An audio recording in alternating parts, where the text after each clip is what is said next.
그 조합은 그 아까 동의요건을 갖춰서 아까 우리 추진위원회는 5명 이상의 위원을 뽑고 운영규정이라는 내규를 만들어서 과반수, 재개발, 재건축 이런 거 안 따지고 그냥 무조건 과반수에서 추진위원회를 구성을 해서 승인만 받으면 되고요. 자, 조합은 이 동의요건을 다 갖춰서 상황에 맞게 여기서는 정관을 만들죠.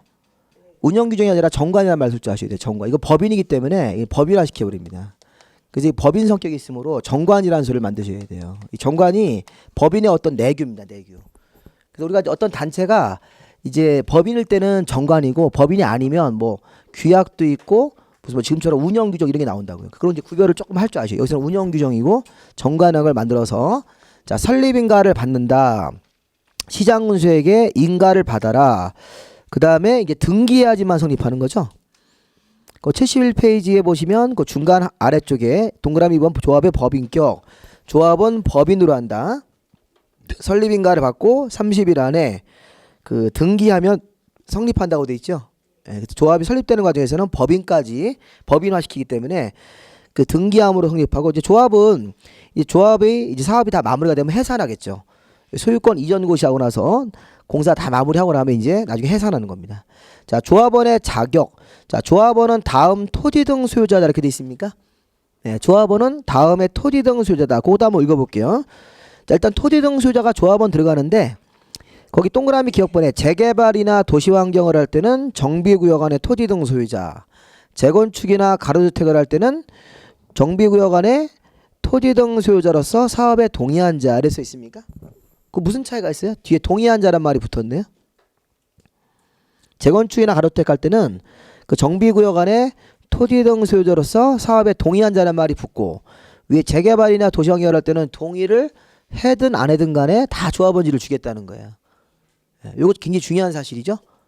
조합원지를 줄 때 토지 등 소유자가 여기 보세요. 재개발이나 여기 도시환경을 할 때는 4분의 3과 2분의 1에 찬성했든 반대했든 일단 조합만 설립되면 다 조합원지를 주겠다는 거예요. 그렇게 돼 있어요. 재개발 사업은. 재개발 사업은 반대한 사람도 다 이렇게 끌어안는 거예요. 반대하는 사람도 있겠죠. 재개발 사업 할 때 앞에 4분의 3이니까 한 4분의 1 정도가 반대할 수 있잖아요. 그래도 조합이 설립이 되면 걔네들 다 조합원지를 일단 주는 거예요.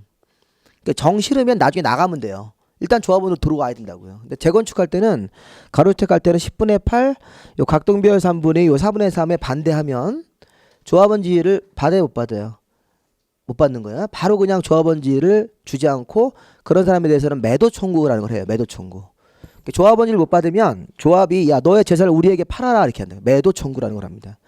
그 매도 청구를 제가 받았어요. 제가 사업에 반대해서 재건축 조합원이 안 됐어요. 그러면 재건축 조합이 저한테 매도 청구라는 걸 해요. 매도 팔으라고 청구하는 거죠. 네, 제 입장에서는 파는 거 아닙니까? 네, 그럼 제 재산을 조합에게 넘기고 저는 그냥 현금 받아서 나오면 되는 거예요. 네, 그런 식으로 이제 그 반대하는 사람에 대한 정리 작업을 하셔야 됩니다. 재개발 사업할 때는 나중에 수용을 할 건데 그건 나중에 보셔도 되고. 자, 넘기세요. 72페이지. 지금 제가 뭐 얘기했어요? 재개발하고 여기 가로주택하고 재건축의 조합 설립이 다 틀리죠. 예, 조합 설립 동의요건 다 틀리다고요. 얘네들은 그냥 외우지 마시고 그냥 중과반수라고 해서 중과반수. 중과반수 이렇게 얘기를 합니다. 중과반수. 그 우리 그 정치권도 지금 현재 그 국회 선진화법 때문에 중과반수로 법안을 통과하게 돼가 지금 새누리당이라서 법을 통과 못 시키잖아요. 그 저기 그 현재 지금 교육부 장관하고 있는 황우여 그분이 저기를 그때 민주당이랑 이렇게 협의해가지고선 중과반수로 만들어놨어요. 국회 선진화법은 그 국회 선진화법도 사실 문제가 있습니다. 그것도 그 위헌 소지가 있습니다. 이게 분명 헌법에서 국회에서 의결 통과할 때 과반으로 통과해야 되는데 3분의 1을 통과시킨 거예요. 그러니까 지금 새누리당이 3분의 1가 안 되잖아요. 그러니까 법안 통과가 못하는 겁니다. 그래서 대통령께서 맨날 법안 통과 때문에 맨날 좀 해달라고 하는 게 그 얘기거든요. 그 얘기 때마다 그 교육부 장관이 고개 푹 숙이고 있잖아요. 자기가 그걸 만들어가지고. 근데 그거 왜 만들었냐면 그 당시에는 새누리당이 선거 질 줄 알았걸랑요. 질 줄 알고 그랬었죠. 연으로 돌아가는 게 새누리가 질 것 같아가지고 이렇게 만들었는데 이겼잖아요. 선거 때. 그러니까 입장 난처해졌죠. 그게. 그런 사정이 있어하더라고요. 뭔 소리인지 모르시겠어요? 네. 자, 이거 보세요. 예. 그 다음에 이제 72페이지 보시면 사업 시행 계획에 그러니까 중과반수라는 게 그런 겁니다. 그러니까 과반수보다 높게 만들어 놓으면 통과하기가 어렵다는 거죠. 예. 근데 이 지금 그런 단위입니다. 이게. 이렇게. 자, 그 다음에 이제 사업 시행 계획 해가지고, 자, 양가를 봐. 자, 사업 시행 계획의 인가고시. 자, 사업 시행자가, 자, 이제 이 사업 시행 계획 넘어가는데, 조합 다음에는 다음 절차가 관이 나오지 않고 이걸 먼저 해야 되겠죠? 자, 사업 시행 계획을 만들어서 인가를 먼저 받아야 됩니까? 네, 설계도를 그려서. 그 얘기입니다. 지금 보시면. 그래서 이제 06번에 72페이지. 자, 사업 시행자는 사업 시행 계획서를 만들어서 이제 정관 같은 서류를 다시 한번 첨부해가지고 시장운수에게 제출해서 인가를 받아라. 그리고 양가로 이번에 사업시행계획의 내용 좀 보세요. 내용. 사업시행계획에는 분양 이런 말 들어가시면 안 돼요. 분양. 무슨 분양 설계 이런 말 들어가지 말고, 자, 토지이용계획 건물의 배치 계획입니까? 네, 그게 무슨 얘기예요? 토지이용계획 그 재개발 같은 거 할 때 어떤 식으로 토지이용을 해서 건물을 어떻게 배치하고, 이 설계도라 설계도로. 맨 마지막에 10번에 설계도와 자금 계획 있죠? 네, 그거 다시 한번 확인되네요. 맨 위에 토지이용 계획, 건물의 배치 계획, 설계도와 자금 계획 이런 걸 통해서 우리가 아파트를 몇 개 지을 거다. 1,500개면 1,500개 이게 나오고 동배치 같은 게 나오는 거예요. 그리고 이제 아파트 그 평수 비율도 나오는 거고. 사업시행계획이고 1번과 10번 같은 걸 보시면서 그 내용들을 파악하시는데 이런 게 들어가면 안 되죠. 분양설계 들어가시면 안 돼요. 분양설계. 분양설계는 설계도하고 다른 거예요. 누구한테 몇 평대 아파트 분양, 이게 분양설계지. 지금은 그냥 설계도, 아파트 짓는 거에 대한 설계도와 자금 계획, 맨 위에 토지이용 계획, 건물의 배치 계획, 기반시설 같은 것들의 설치 계획, 주민의 이주 대책 이게 나오는 거죠. 이런 것들이 사업시행계획의 주요 내용들이다. 그리고 사업시행계획도 사실은 동의가 필요합니다. 자, 미리 알아두세요. 자, 사업시행 인가를 신청하기 전에 조합원 총회에서 이 조합원의 과반수입니다. 그리고 관리처분 계획을 만들어서도 주민들한테 최초로 이게 과반수이라고 하셔야 돼요. 자, 과반수, 사업시행계획도 과반수, 근데 재개발 사업할 때는 과반수가 아니라 중과반수죠. 네, 그리고 다시 이게 추진위원회 만들 때 과반수예요. 과반수죠. 그러니까 이 절차를 진행하면서 대부분 다 과반수예요. 추진위원회도 과반수로 통과하고 사업시행계획도 과반수. 거기 과반수란 말이 있어요? 네, 거기 보시면 그 인가 신청전에 동의인데 어디냐면 72페이지에 맨 위에 그 06번에 그 양가로 1번이니까 동그라미 2번. 사업시행자는 사업시행인가를 신청하기 전에 조합원들을 다 모아서 총회를 개최해가지고 조합원의 과반수의 동의를 얻어야 된다. 이렇게 돼 있잖아요. 그래서 사업시행인가 총회란다고. 사업시행인가 총회. 조합 설립 총회. 그러니까 무슨 총회를 하면요. 뭔 소리인지 알고 가지도 못하고 그냥 가잖아요. 가면 뭐 주는 줄 알고 주민들이. 그러니까 이런 걸 알면 야 오늘 총회가 조합 설립 총회다 그러면 조합 설립하는 거에 대한 동의받으러 가는 거지 이런 거. 이런 동의 같은 것도 확인하고 그 다음에 여기 사업시행계획 총회 관리처분계획 총회 이거 무슨 말인지 아셨어요? 관리처분계획 총회면 가지고 과반수 내가 동의 이런 거 이제 가는 건데 표 이런 거 행사하러 가는 건데 이게 분양을 확정한 거죠. 분양. 그래서 누구누구 조합원은 몇 동 몇 호다 이걸 확정하는 거라고요. 사업시행계획 총회는 우리 아파트 1,500개 났는데 이렇게 설계도가 나왔다. 거기에 대해서 동의하는 거냐 이런 식으로 동의를 좀 받는 거잖아요. 여기 동의는 재개발 조합 우리 만들래 이렇게 동의하는 거고 이런 거는 그렇죠. 조합의 설립 총회 같은 경우는 처음에 우리 총회할 거 아니에요. 총회 가면 무슨 뭐 기념품으로 뭐 주고 그러는데 그거 받는 거 좋아하지 마세요. 그거 나중에 다 돈 내시는 거예요. 추가 부담금이 다 들어가는 거예요. 다 비용에 들어갈 거예요. 아까 비용. 여기 총회 같은 거 할 때 이 동의를 잘 받게 하려고 가을 되면 단풍놀이 보내줘요. 막 그래요. 여기 눈꽃 여행도 보내주고 겨울 되면 막 그래요. 그럼 그거 공짜인 줄 아시죠? 건설회사가 보내준다고요. 나중에 가면. 그 향을 같은 거 베푸는 거죠. 왜? 조합 동의 좀 잘 나오게 하려고. 빨리빨리 사업을 진행을 해야 되니까. 그럼 오면서 막 내릴 때 버스에서 막 밥솥도 줘. 좋다고 하다 오죠. 다 들어가는 거 나중에 돈에 여기 이렇게 건설회사가 걔들 뭐 호구인 줄 아세요. 걔들이 다 붙이죠. 거기다가. 다 비용으로 가산시키는 거라고요. 물론 비용에 이제 거기다가 밥솥까지 이렇게 붙이는 않겠죠. 다른 명목으로 붙일 거라고요. 공사비를 이렇게 회계 명목 그 항목을 달리해가지고. 그러니까 그런 거 공짜는 없는 거예요. 이 세상에. 재개발을 하는데 추진위원회가 딱 설립했는데 앞에 차가 이번에 새로 나온 그 에쿠스가 새로 나왔어요. 그 조합 위원장이 뽑은 거래요. 저 사업하는데 필요하다고. 세대수가 700세대 재건축하는데 그 말이 안 되는 거라고요. 그런 분 있으면 빨리 잘라야 돼. 하루빨리. 그렇게 조합장이 그 차가 왜 필요해요? 차 사려도 그냥 경차 타고 다니면 되지. 그런 마인드가 접근해야 되는데 이게 뭐 하면 한 자리 하면 뭐 추진위원회 위원장인데 차는 무슨 뭐 도지사보다도 좀 잘 타고 다녀요. 도지사님도 그런 차 안 타고 다니는데 그 조합장 뭐 몇 세대 되지도 않는데 에코스를 뽑아가지고 그 저기 렌트해가지고 막 타고 다니시는데 여기 혹시 계신 거 아니에요 그런 분? 예전에 조합장 같은 거 하시면 많이 이렇게 그 뭐 아파트가 3개 생긴다 이런 얘기가 있었다고요. 그 말도 안 되는 겁니다. 그게. 그 다 조합원들이 비용 부담을 하는 거라고요.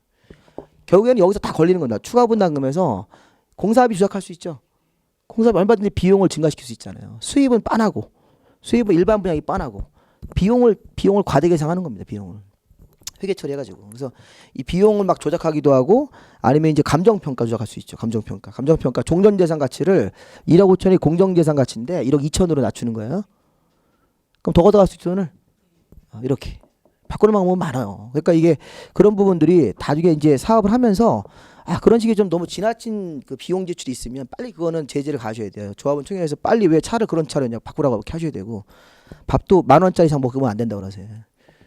한 끼를 먹어도 호텔 가가지고 15만원짜리 뷔페를 먹고 이런다고 보면. 그 특급 호텔 가면 15만원짜리 뷔페 진짜 잘 나오더라고 보니까. 건설사에서 해주는 게 다 나중에 비용으로 대주는 거예요. 건설회사 받아가는 돈에 다 들어가는 겁니다. 이게.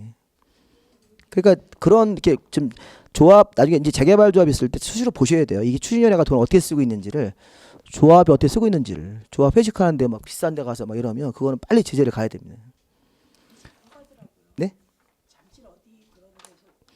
네, 많을 거예요. 예, 그게 많을 겁니다. 그래서 뭐 항상 걸리잖아요. 항상 뭐 검찰 쪽도 그런 거 항상 유심 보겠죠. 뭐 이거 뭐 맞습니다. 비리는 철거업체 또 우리 그 건달 형님들이 계시지 않습니까? 예, 들어가서 이걸 따내려고 또 여러 가지 또 그런 물리적인 어떤 그런 힘을 행사하든가 이렇게 해서 따가지고 그래서 따면 또 그 여러 가지 또 이권이 있을 거 아니에요. 이렇게 철거하면 이게 큰 세대면 엄청나게만 철거가 나온다고요.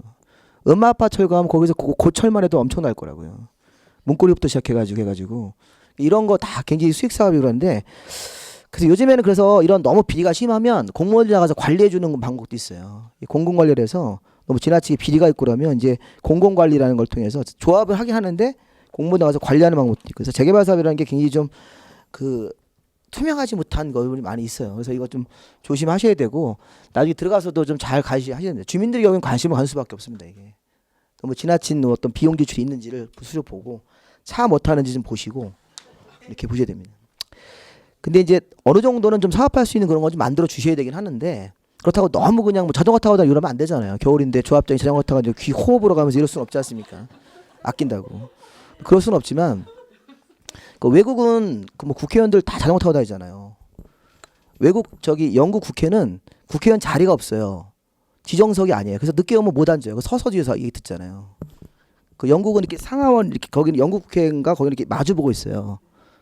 그래서 거기 그 총리 자리는 있어요. 총리나 그 내각 있는데 늦게 오면 저 뒤에서 서서 들어야 돼요. 우리나라처럼 딱 거기 자리 딱 있어가지고 그래서 핸드폰 가지고 이렇게 딴 거 보고 이러지 않는다고. 그 조금 늦게 오면 자리 없어가지고 한 3시간 서서 들어야 된다고요. 못 들으면 또 전달 못 받으면 자기가 헤매니까. 그래서 뒤에서 이렇게 팔짱 끼고 이렇게 보면 앉아있다고 사람들이. 그래서 그 오줌 누러 못 간대. 오줌 누러 가면 다른 사람이 와서 앉으니까. 그런 얘기가 있어요. 나도 영국 국회 한번 보세요. 인터넷 보시면 그 뒤에 서서 듣는다고요. 그래서 이제 그런 부분들이 저 나중에 국회로 보내주세요. 국회로 보내주면 내가 가지고 누가 뭐 하는지 다 얘기해가지고선. 근데 보면 여담 삼아 얘기했는데 우리나라도 국회의원들 잘하시는 거 많아요. 너무 이렇게 욕만 하지 마시고 국회의원들 잘하시는 분 굉장히 열심히 하십니다. 근데 이제 이게 당이 경선되면 여러 가지 제약 조건. 근데 개인은 최고시라고 그래요. 우리나라 제일 똑똑하신 분들이 국회로 가신 거잖아요. 근데 이게 모이시면 이제 여러 가지 그 문제가 결부돼가지고 모이면 잘 안 돼요. 개별적으로는 자기를 잘하시는데 모여서 의사결정할 때는 뭐 여러 가지 그 문제가 많이 있으신 것 같더라고요. 자, 그 사업 시행 계획을 파악하시면서 그렇게 우리가 뭐 설계도나 자금 계획 같은 것도 파악하시고 뭐 다들 아시는 내용일 겁니다. 그런 것들은. 그리고 그 사업 시행 계획을 만들 때 과반 수동이 뭐 이런 것도 좀 있어야 되고 그다음에 관리 처분 계획으로 내려가서 관리 처분 계획도 이제 분양을 하는 거 아닙니까? 분양. 근데 그거 하기 전에 관리 처분 계획을 직접 만들지 말고 분양 통지와 분양 신청이라는 게 있어야 됩니까? 네, 그거 보시면 사업 시행자가 자, 사업 시행 인가고시가 있으면 일단 60일이 뭐예요? 분양 신청 기간이 아니에요. 사업 시행 인가고시가 나오면 60일 안에 편지를 보냅니까? 네, 편지 안에 계략적인 추가 부담금이 써 있고 분양 신청 기간이 따로 써 있는 거예요. 근데 60일째 일단 편지를 보냈어요. 근데 그 날짜가 만약에 4월 2일이라고 가정한다면 밑에 분양 신청 기간 자 우선 거기 72페이지 맨 밑에 동그라미 2번 이 경우 분양 신청 기간은 그 통지를 한 날로부터 30일 이상 60일 이내입니까? 그래서 통지가 이렇게 60일째 딱 통지가 된 날이 그게 뭐 이게 4월 1일이다 그러면 4월 1일부터 최소 4월 30일은 주셔야 돼요. 30일 이상이므로. 길게 주면 5월 30일까지 줄 수 있습니까? 60일이니까. 그 사이에서 정한다. 그러니까 분양신청 기간을 최고로 길게 줬다고 치고 그래서 이제 60일 정도 분양신청을 받아봤더니 오른쪽에 안가로 2번 분양신청을 안 한 사람이 있습니까? 네, 안 한 사람도 있고 했다가 철회한 사람도 있어요. 아니면 땅이 너무 이게 면적이 작으면 그 분양 대상에서 아예 제외시킬 수도 있어요. 땅이 뭐 5평이 있다. 그럴 수 있습니까? 재개발할 때? 그 5평이면 그 아파트 못 주죠. 5평까지 무슨 아파트를 받아요. 그런 사람에 대해서 그냥 분양 대상에다 제외시키는데 근데 그 사람이 현금 청산 받는 게 빨리 받아요? 늦게 받아요? 늦게 받죠. 거기 관리처분계획 인가를 받은 날 다음 날로부터 90일 안에 현금을 청산한다. 왜 관리처분계획 인가까지 기다리는 거냐면 조합이 돈이 없으므로 조합이 관리처분계획 인가라는 게 나와야지 분양 신청한 사람 900명이 돈을 낸다고요. 추가 부담금이 내면 그 돈 가지고 분양 신청 안 한 사람에 대한 현금 청산 들어가기 때문에 거기에 그 현금 청산을 하려면 기다렸다 받아라는 얘기예요. 90일은 90일인데. 근데 여기가 분양 신청이 마감이 되고 관리처분 계획이 인가가 나오는지 언제인지 얘기를 못 하겠어요. 이게 6개월 될 수도 있고 상황에 따라서 길면 뭐 1년, 더 길면 1년 6개월. 그 뒤에 현금 청산 받으라는 겁니다. 이 과거에는 분양 신청이 마감되고 나서부터 150일 했었어요. 분양 신청 마감되면 바로 150일에 빨리 돈 줘라 했는데 그렇게 할 수가 없다는 거예요, 이제는. 개정을 해가지고 관리처분 계획 인가 나와서 돈 들어올 때까지 기다렸다가 그 돈 받아가지고 현금 청산했다. 이런 의미가 있습니다. 그러니까 처음에 이제 기간이 60일이 한 번 나오고 30일 이상 60일이 다시 한 번 나오고 90일이 나와야 됩니까? 예, 그 기간을 잘 정리하셔야 돼요. 그걸 알아야지 설명을 하는 거예요. 이렇게 집에 가서 강아지 묶어놓고 한번 해보세요. 관리처분 계획 들어가기 전에 사전에 뭐부터 할 건지 편지를 먼저 보내고 근데 분양 신청을 받아주고 그 다음에 분양 신청 안 한 사람에 대한 현금 청산해주고 그 다음에 관리처분 계획으로 가서 조합원들한테 아파트 평수대 같은 거 확정해주고 몇 평대 그 다음에 몇 동 몇 호인지 몇 동 몇 호라는 걸 결정을 해서 그게 관리처분 계획이 완성되는 거예요.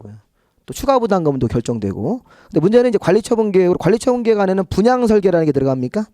네, 그래서 그거 보면 그 양가로 3번인데요. 73페이지에 관리처분 계획이라는 걸 수립해라. 그 사업 시행자가 분양 신청 기간이 종료가 되면 자, 그 73페이지죠. 양가로 3번의 동그라미 1번입니다. 사업 시행자는 분양 신청 기간이 종료가 되면 분양 신청 현황 900명의 이름이에요. 900명 이름을 기초로 해서 다음 사항이 포함된 관리처분 계획을 만들어서 관리처분 계획과 분양 설계, 분양 대상자의 주소와 성명, 분양 대상자가 앞으로 분양 예정된 건물의 추산액. 그게 무슨 얘기예요? 앞으로 받을 거라는 거 현재 가지고 있는 주택이라는 거예요. 분양 예정이니까 앞으로 받을 거에 대한 추산액. 그 1번 보시면 종전 토지 건물의 명세 및 종전 토지 건물의 사업 시행 인가 시점의 기준 가격. 그 종전 재산 가격입니까? 그렇다는 얘기죠. 예, 그걸 관리처분 계획에 적어주고 관리처분 계획에는 종전 재산의 가격하고 앞으로 분양 예정인 그 아파트의 추산액 그런 걸 관리처분 계획에다 적어줘서 그 양쪽 차액 같은 것들을 기본적으로 내야 된다는 겁니다. 그리고 더 중요한 거는 관리처분 계획으로 한 사람이 5개의 건물이나 5개의 주택이나 5필지의 땅을 가지고 있으면 몇 개 받는 게 원칙입니까? 하나를 받고 나머지는 현금 청산 받는 게 그게 원칙이에요. 근데 그게 예외가 중요한 거예요. 예외가 5개 받는 사람도 있고 또 3개 받는 경우도 있고 어떤 경우는 2개만 받는 경우도 있어요. 그걸 보자는 거예요. 그 시험 문제에서 굉장히 자주 나오는 겁니다. 관리처분 계획에서는 자 거기 리을번을 좀 보실까요? 리을번 73페이지 맨 밑에 리을번 1세대가 아니면 하나 이상 자 1세대주 이런 사람이 아니면 한 사람이 1개 이상 주택 또는 토지를 가지고 있으면 1주택을 공급을 한답니까? 거기까지 원칙이에요. 원칙. 자 1세대주가 이렇게 1세대주가 하나 이상 주택이나 토지를 가지고 있으면 하나의 주택만 준다. 그럼 한 세대주가 땅을 5필지 갖고 있을 때 몇 개 받는다? 하나 받는 것. 나머지 4필지에 대한 현금 청산. 또 한 사람이 주택을 5개 가지고 있더라도 하나만 받는 게 원칙이죠. 근데 예외가 뒤에 있어요. 뒤에. 예외를 보셔야 되는데 자 예외가 잘 보세요. 예외를 읽을 때는 73페이지 맨 밑을 읽어야 되겠네요. 자 73페이지 맨 밑에 다만 맨 끝에 다음에 해당하는 토지 등 소유자에 대해서는 그가 소유한 주택수만큼 다 준대요. 그가 소유한 주택수만큼 다 받는 경우가 있습니까? 네, 그게 뒤에 A, B, C가 있죠. 자, 만약에 그 재건축 사업 같은 걸 하거나 재개발 사업을 하는데 한 사람이 주택을 10개 가지고 있어요. 근데 그게 근로자 숙소였었어요. 근로자 숙소. 사장님이 우리 직원들 숙소로 하라고 주택을 10개를 사가지고 갖고 있었던 거예요. 거기 좀 B번 좀 보세요. 근로자 숙소나 기숙사 용도는 한 사람이 주택을 10개 가지고 있으면 사업 끝난 다음에 10개 받을 수 있습니까? 네, 그럴 수 있다는 거예요. 그리고 위에 A번이 더 중요해요. 이게 재건축이에요. 재건축. 재개발이 아닙니다. 근데 재건축인데 이게 수도권 과밀억제권역에 위치하지 아니하는 재건축이라고 되어 있습니까? 네, 그러면 이게 어디냐면 수도권 과밀억제권역에 위치하지 않는다 그러면 이게 어디냐면 서울, 인천, 경기도 이거 수도권이라고. 수도권 과밀억제권역이라고요. 그러니까 서울, 인천, 경기도 과밀억제권역 안에 위치하지 않는다니까 지방이에요. 지방. 저 강원도, 충청도, 전라도, 경상도 가가지고 재건축 사업을 하면 한 사람이 5개를 가지고 있으면 5개 다 받을 수 있고 7개 가지고 있으면 7개 다 받을 수 있어요. 그럼 서울시 같은 경기도권 안에 인천 같은 과밀억제권역 내에서는 몇 개 받으셔야 돼요? 하나예요? 3개예요? 다시 한번 갱생할 수 있게 3개. 한 번 더 생각하시라는 거. 3개예요. 3개. 그게 지금 시호번이잖아요. 시호번이 예외가 또 있어요. 시호번에 과밀억제권역 내에서라도 투기과열지구만 아니라면 과밀억제권역 내가 어디예요? 서울시란 얘기죠. 서울시, 인천, 경기도 안에서도 투기과열지구로 우리나라에 투기과열지구 현재 아무 데도 없습니다. 투기과열지구만 아니라면 3주택 이하까지 공급받을 수 있습니까? 야, 그러니까 아까 위에서 A번 항목에 그 페이지 맨 위에서 A번 수도권 과밀억제권역 안에 위치하지 않는 지방에서 재건축할 때는 그가 소유한 것만큼 다 받는 거야. 7개 있으면 7개 다 받으라는 거예요.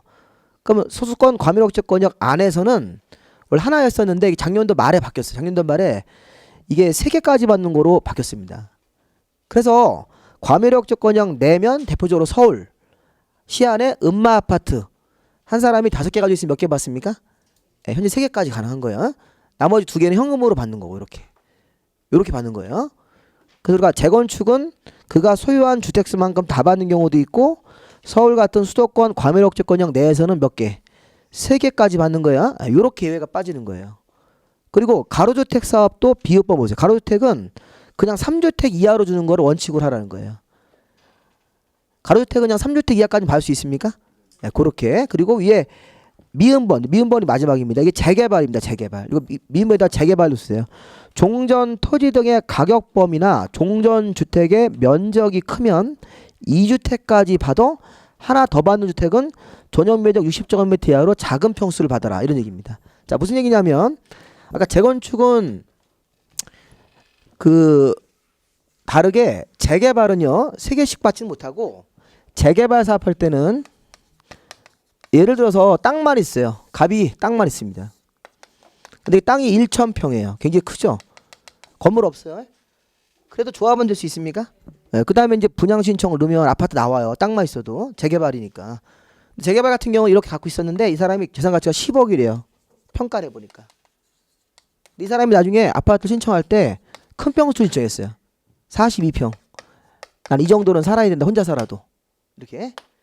그 나중에 분양받는 게 금액 해줄까 7억이야. 7억. 얼마 남았어요? 3억 남았죠. 그래도 3억에 대해서 돈으로 받아도 되고 아니면 하나 더 받는 거야. 예, 하나 더. 하나 더인데 이 사이즈가 전용 면적이 60제곱미터입니까? 예, 60제곱미터가 이게 18평이에요. 전용 18평이라고요. 그러면 분양 평수는 한 24평 되겠죠. 예, 그러니까 이게 이 사람이 종전재산 가치가 이게 10억 정도 되면 이거 큰 평수 아파트를 하나 분양받고 분양 평수 42평짜리 하나 받고 그리고 돈이 3억이 남았는데 그게 딱 3억이래요. 이게 작은 평수 3억짜리면 하나 더 받을 수 있다는 거죠.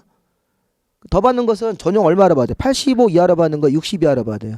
60 이하니까 이게 24평짜리 아파트. 이게 이제 전용 18평이니까 여기다가 공용부 6평을 더해주면 이 합치면 이게 분양 평수가 나온다고요. 이제 분양 평수가 24평대 요런 게 전용 18평이므로 60제곱미터 정면이 나오고 요거를 받으면 이 딱 3억이다 금액이 분양가가. 그러면 7억하고 3억하고 딱 맞췄네. 이 사람이 2개까지 받는 거예요. 자, 어떤 게요?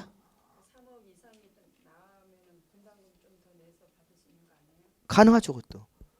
두 개까지는 가능합니다.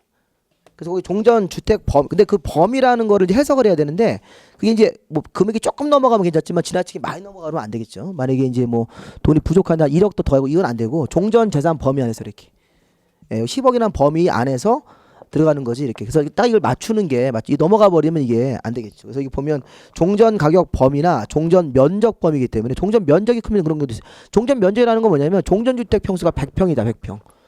일 수 있습니까? 네, 그 가격으로 만약에 넘어버리면 평수대로 이게 그래서 뭐 42평대 하나 받고 분양 평수로 24평 받으면 평수 남죠. 돈으로 이제 가액 그 환산해 가지고 돈으로 받고 이렇게 할 수도 있어요. 그래서 재개발 사업은 2개까지 받는 거야. 2개까지 최대로 많이 받으면.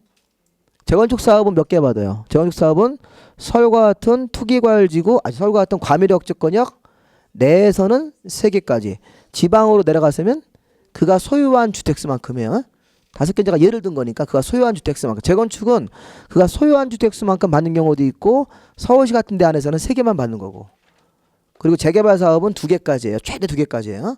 가로주택 사업은 3개까지 받고 이렇게 해서 1주택 공급에 대한 예외가 많아요. 그래서 예외를 가지고 시험 문제를 내는 겁니다. 그럼 나머지 이제 공사가 관리처분계획 만들어서 공사해가지고 이제 철거해서 공사 끝나면 이 준공인가 소유권 이전 것이에요. 소유권 이전 것이 하면 새 아파트를 제가 언제 취득하는 거냐면요. 그거 마무리하세요. 쓰세요. 자, 마무리가 소유권을 이전하고 고시라는 거라면 다음날 효력 발생. 다음날. 요 다음날에 새 아파트를 취득하는 효력이 생기는 겁니다. 법률의 규정으로. 자, 소유권 이전 고시래요. 이전 고시를 다음날에. 다음날 소유권 이전 고시 다음날 효력이 발생한다. 이렇게. 소유권 이전 고시 다음날 효력 발생한다. 자, 이렇게 취득하는 거는 법률 행위입니까? 법률의 규정입니까? 이게 법률의 규정이라서 나중에 취득세 같은 거 부과할 때도 요 시점이 취득세의 이 부과 시점입니다. 과세 시점입니다. 이게. 취득세 부과할 때 이게 새 아파트 받으면 취득세 내셔야 돼요. 내는 겁니다, 이거. 그 취득세를 내고 세금 내고 이렇게 해야 되는 거죠. 이런 식으로 해서 공사 마무리하시고 이제 다음 주에 건축법 하시고 또 그 다음 주에는 2주 남았죠, 저? 다음 주가 종강이 아니죠? 한 주 더 남았으니까 이제 건축, 주택, 농지 이렇게 해서 다음 시간 1시간씩 해서 마무리하겠습니다. 자, 수고하셨습니다. 네.